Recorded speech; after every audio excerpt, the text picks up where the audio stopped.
Ang taong nasasakdal ay narito sa salang rebelyon. Sedisyon y konspirasyon kontra el gobyerno Espanyol. Ano ang pangalan ng nasasakdal? Jose Protasio Rizal Mercado Alonso Elia Lunda. Edad 35 anyos. Trabaho, Doktor at manunulat. ahora la Fiscalía puede presentar su caso. Tinatawag ko sa hukumang ito si Atty. Alcocer upang ipahayag ang kanyang panig. Gracias. Nadie puede desafiar a España. Para nosotros, walang maaaring pumunta sa kung ano ang nais ng ating bansa. Cualquiera ikinuluhaga pwede ser encirculado, ihikulado. Yan ang narapat kay Dr. Jose Rizal. Siya ay naligaw sa salang rebelyon kontra nuestra nasyon Espanyola at nagtatag na samahang may layuning magbahin ang batas na itinatag ng ating mga Espanyol. Sin konsiderasyon, sin gratitud, in bansang ila estudyara, iyon traidor merece ser ihikutado. Gracias, Atty. Alcocer. Ahora mismo ating pakinggan el Solidaridad Defensa. Él es citados ante este tribunal Teniente Tabiel de Andrade upang pakinggan ang kanyang panig.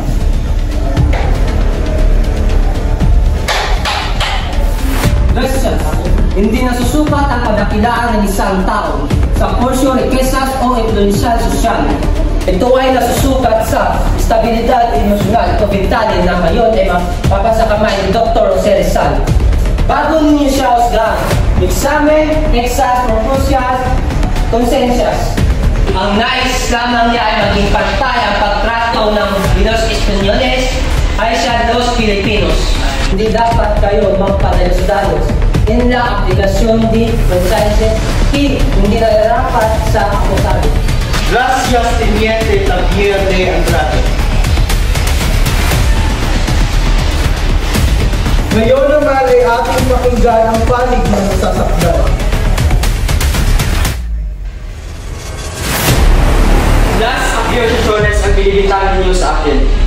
No tienen pruebas concretas at ang tanging liham lamang at ang mga ginagamit upang itukoy sa aking pagkakasala.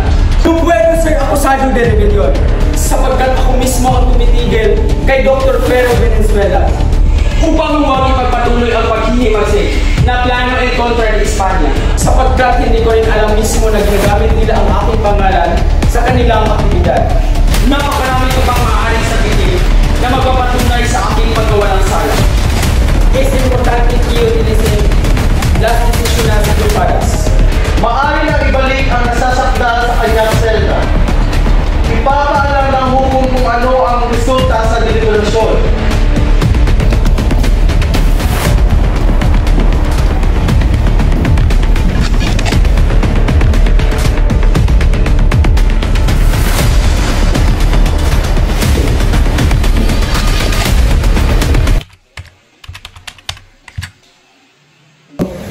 Es hora de leer la sentencia. Dapat atulan si Rizal sa salang ginawa niya. Comparto su opinión. Estoy de acuerdo también. Kung ganun, parehas pala tayo ng iniisip sa kasong ito. Kaya itutuloy natin ang sentensyang kamatayan ni Rizal.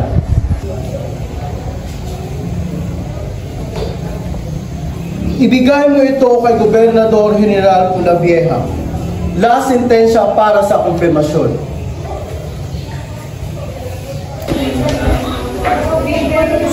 Buenos días, Señor Gobernador. Ito na po ang naging hatol tungkol sa kaso ni Dr. Jose Rizal. Muy bien. La justicia se hace dedo. Iyan ang nararapat sa kanya.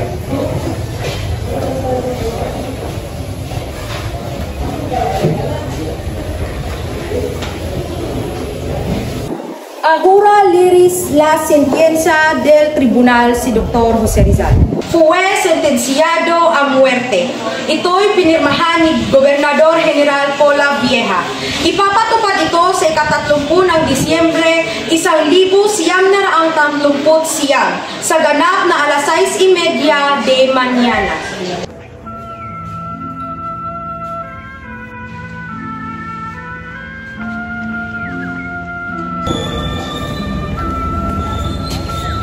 Denye Beseta. Ako yung maangas sa iyo, Sam. Wala pa ako nakilala ng tao kayang buwis ang kanyang buhay para sa kanyang bayan. Ako'y nalulungkot. Lubos ko rin akong pinapahanga sa pinapakita ng tapang.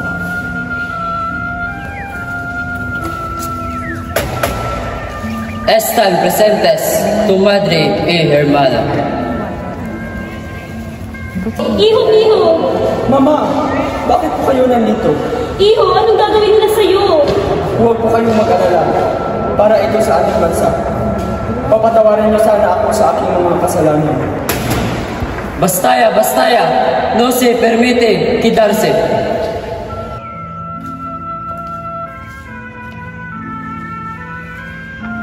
Trinidad, my sister, I'm giving this to you. Open this after my death. There is something inside. Just confirm everything man.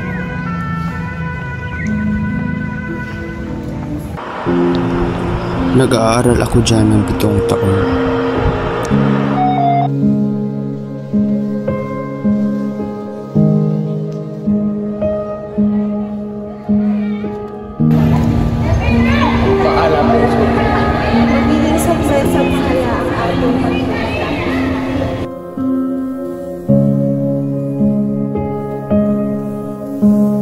Hindi ko makakalimutan na pinasaya mo ako ng sobra. Ngayon pa lang ako nakatagpo ng isang lalaki sa kasalihan na ipaglaban ka kahit ano yung maladaanan. Salamat sa pagiging totoo, Pepe. Malungkot na siguro manood ng pagiging araw. Pero di natin alam ang tadhana mo. Mahal kong Pepe.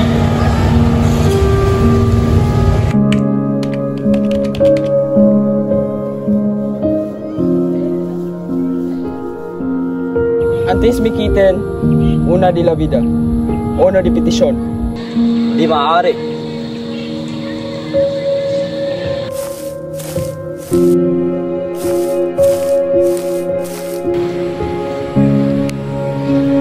No. 1, 2, 3. Putar. Contra